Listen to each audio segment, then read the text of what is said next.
So far we have queried our database using our API.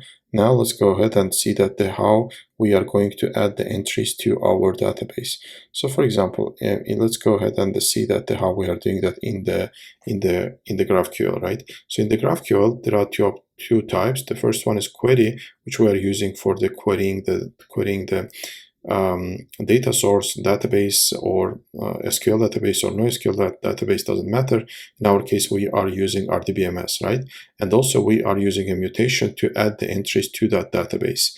So in this case, we have only one mutation that we are creating here, and the mutation is add book. So it takes the input as an book input. So we are defining the book input here. It's basically the title and the author that we are adding to the database, and it returns us the type of the book. So whatever we have added just to database, it returns us that book as a result. And now let's go and see the implementation here, right? We have again here two types. The first one is that in the resolvers we are defining how exactly our queries will run, and for that for the mutation we are defining how exactly our mutation will add to the database.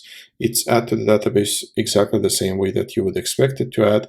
So what we do here is we are receiving an input, and the input has two fields, right? We are mapping that to the title and author, and we are using the connection pool to the database that we have created earlier. We are running the DL operation.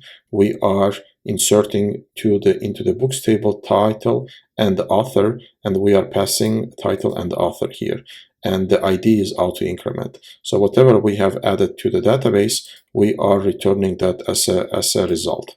So that's it. After that, again, here nothing changes. We are starting our servers.